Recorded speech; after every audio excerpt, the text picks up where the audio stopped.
Hey everybody, it's Jason Blaha here, and once again it's time for a power building training vlog, and today was chest and tricep day.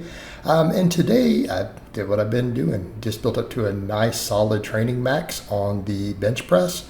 Notice I've gone back over to the pinkies on the rings because that's where I get the best leverages, but we are still doing this flat back. We are doing it with no wrist wrap, so pretty much raw.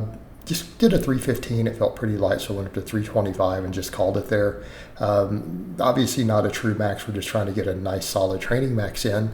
And then afterwards I went over to all incline work. You know, the more I do all this, the more I realize that when I'm chasing aesthetics, chasing bodybuilding, just putting a really big focus on the incline can bring so much to the table. Plus it's not like it doesn't work lower pecs, and then I'm doing that really the heavy benching first.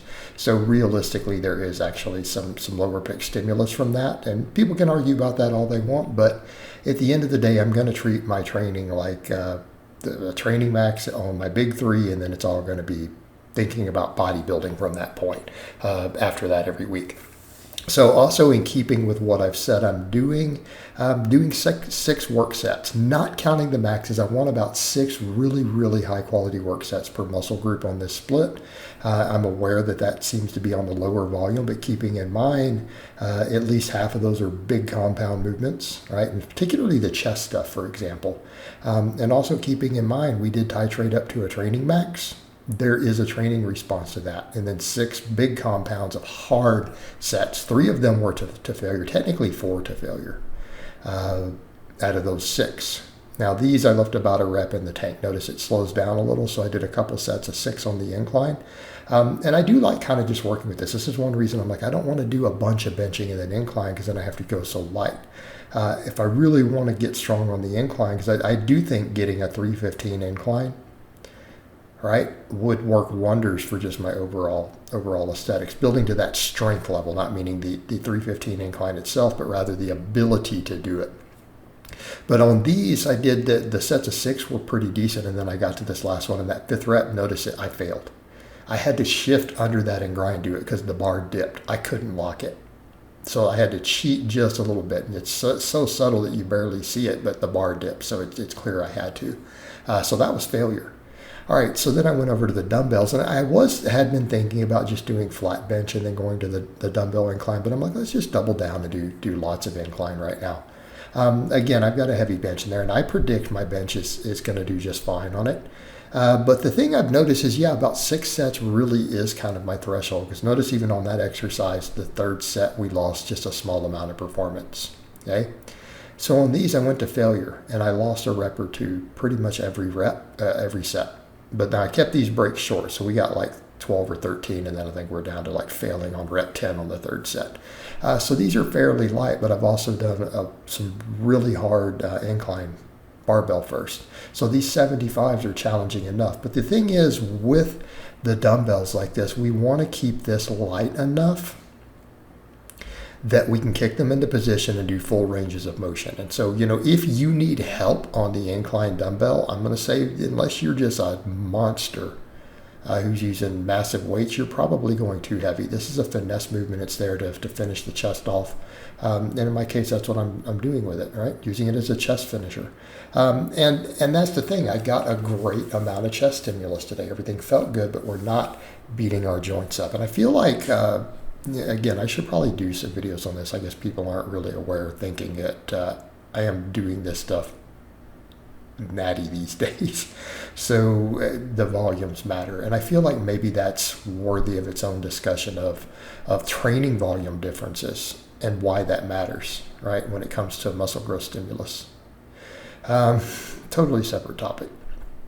But we did our exercises there, and this always kind of keeps with the theme. So we set aside the power building, and let's just go with the main lifting. So not thinking of the training maxes, what is the theme here? Heavy work and then light work, right? Or big movement then a pump movement. And in this case, it's kind of been big barbells and then a dumbbell. And I've been following that theme more and more as I go, as I'm doing this system of training. Because again, once we set aside the training maxes, not even think about the stimulus of those, the other stuff, Every muscle group probably needs at least 2 exercises. And so what I've been doing in this is let's get a primary lift and then a finisher. So in that case, what do we do? Barbell incline. Nice heavy barbell inclines in that 5 to 6 rep range. Then 10 plus reps with a dumbbell. Now I could have done the same thing with flat barbell and gone to the dumbbell. Same idea. Exact same idea happening, right? So when we get over to the triceps, it's the same thing. And the main thing is realizing I don't want to overtrain my triceps. It's like, let's just get in and focus upon the movements that are going to give me the most bang for my buck, build the parts of the triceps that are getting missed on the presses. Okay, and that's why with a lot of this, though, it's how do we get away with 6 sets? Well, if they're really hard sets, because these sets you're seeing, if you'll notice, there's a little form breakdown on the last rep. I'm having to cheat just a little. And then the smaller movements we are taking to failure. Right, and I would take these bigger movements to failure other than it's the risk of getting pinned, minor injury risk, just stuff I have to think about. But we can get away with an occasional failure. It's just that if I fail on this, I'm going to have to kind of cheat it up or just drop it behind my head. And I may start doing that more as necessary. But again, push progressive overload on these, and then we chase the burn and rep work on the others, meaning I do want to get stronger at these main lifts, right? We want to try to work on getting stronger and adding more tension. And then if we have to, focus on more adding reps if we need to, and then slow tension on the smaller movements. So again, 3 sets of this, and they feel very, very different. Like even for me, even though people are like, well, yeah, that should hit the long head more, it's going behind the head. I still feel this mostly in the lateral and medial heads. These I definitely feel in the long head more. So then I did 3 sets of these to failure. And we got like 13, 14 reps or whatever. And then it got dropped down to maybe 10 on the third one because I kept these breaks about a minute, hit failure on all 3. The main thing here, focusing on that stretch, get that deep stretch in the long head, which is what we get from this angle when we do it behind the head or on an incline.